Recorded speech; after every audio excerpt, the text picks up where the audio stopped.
सभी को मेरा प्यार भरा नमस्कार। मैं प्रशांत सोलंकी स्वागत करता हूं आप सबका आपके अपने परिवार में। तो मेरे भाई एक बहुत अच्छी न्यूज़ सभी एस्पिरेंट्स के लिए। काफ़ी टाइम से काफ़ी सारे बच्चे परेशान थे कि जो ओटीआर में एडिट एसएससी ने 30 मई को बंद कर दिया था, उसको फाइनली एक्सटेंड कर दिया गया है और अब आप अपना ओटीआर एडिट कर सकते हैं।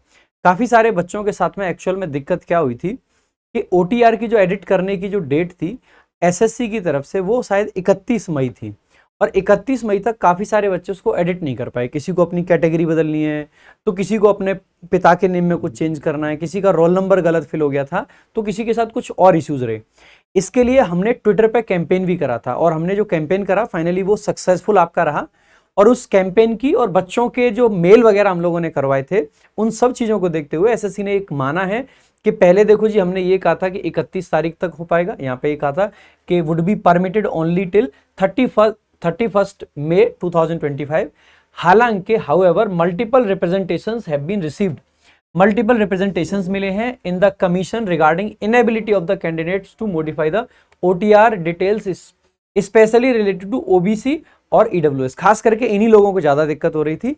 तो अब इन सभी के लिए एसएससी ने क्या करा है कि accordingly the commission has decided to allow the candidates to correct or modify their existing OTR details from 19/06/2025, यानी कि जो हमारे जन्मदिन की संध्या है, यानी कि 20 तारीख का जन्मदिन है और 19 तारीख से ही आपका 19 तारीख से लेके और 30 तारीख तक, यानी कि 19 जून से 30 जून के बीच में आप अपना ओटीआर एडिट कर सकते हैं। तो ये एक बड़ी दिक्कत थी जिसको एसएससी ने फाइनली रिजॉल्व कर दिया है। एसएससी से मैं यही रिक्वेस्ट करना चाहूंगा कि जो हमने 2-3 इश्यूज और रेज करे थे, प्लीज उनको भी थोड़ा सा सुने, उन पे भी विचार किया जाए। कल एसएससी ने सीपीओ का नोटिफिकेशन डिले कर दिया, उसके पीछे भी कारण यही बताया जा रहा है कि सीपीओ 2024 का जो रिजल्ट अटका हुआ है उसकी वजह से सीपीओ 25 डिले हुआ। और मैंने आप लोगों से पहले भी कहा था कि अगर सीपीओ 24 डिले हो रहा है तो इसमें नुकसान 25 वालों का भी है और 25 वालों को इसके लिए आवाज उठानी चाहिए।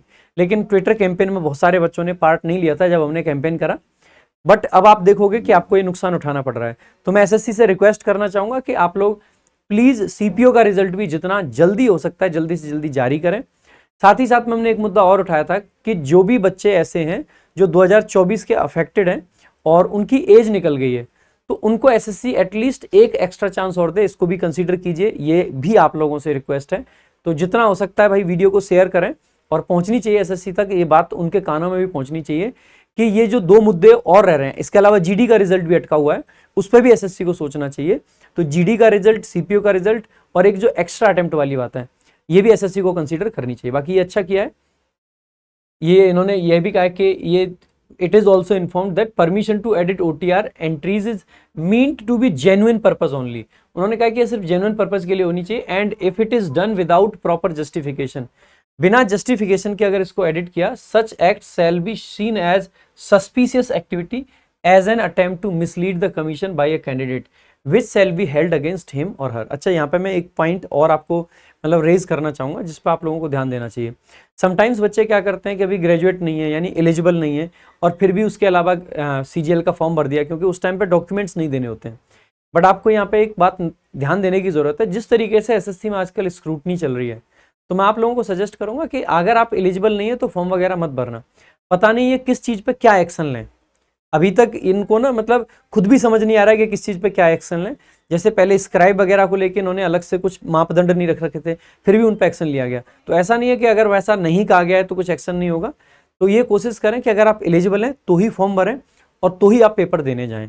अदरवाइज अगर आपको लगता है आपकी एलिजिबिलिटी पूरी नहीं है तो प्लीज फॉर्म ना भरें। ऐसा ना हो कि आपको बाकी एग्जाम से या जो फ्यूचर में आप एग्जाम्स देने वाले हैं उनसे भी हाथ धोना पड़े। ठीक है, तो यहाँ पे भी यही कहना चाह रहे हैं कि ऐसा मत करना कि आप किसी मिसलीडिंग पर्पस के लिए अपने ओटीआर को एडिट करो। तो ओटीआर में एडिट जो है आप तभी करना जब जेन्युइनली आपको नीड है। तो यही एसएससी ने कहना चाहे। बाकी भाई पढ़ते रहो, अल्टीमेटली ये जो एक इशू था ये रिजॉल्व हो गया है। न्यू ओटीआर आप अभी भी कर सकते हो और कभी भी कर सकते हो। न्यू ओटीआर की कोई लिमिट नहीं है, जब भी आपका मन कर सकता है कर सकते हैं आप। लेकिन एक कैंडिडेट का सिर्फ एक ओटीआर हो सकता है, तो उस बात को भी ध्यान में रखेंगे। बाकी मेरे भाई पढ़ते रहें। शाम 5 बजे आपकी डेली क्लास होती है इंग्लिश की, रैंकर्स गुरुकुल यूट्यूब चैनल पर ही। तो डेली 5 बजे क्लास देखें इंग्लिश की, जिससे कि आपको बहुत कुछ सीखने को मिलेगा, फायदा होगा। बाकी मेरे भाई इसके अलावा हम बहुत सारी चीजें आप लोगों के लिए कराते रहते हैं, उनको भी करते रहें। बाकी सभी टीचर्स की भी 45 दिन 45 मैराथन की क्लास देखें और 20 जून शाम 7 बजे जुड़ना ना भूलें रैंकर्स गुरुकुल यूट्यूब चैनल पे, क्योंकि भाई का जन्मदिन है तो बहुत कुछ खास आप लोगों के लिए रहने वाला है। तो आज के लिए और अभी के लिए इतना ही। Thank you so much. जय हिंद, जय भारत।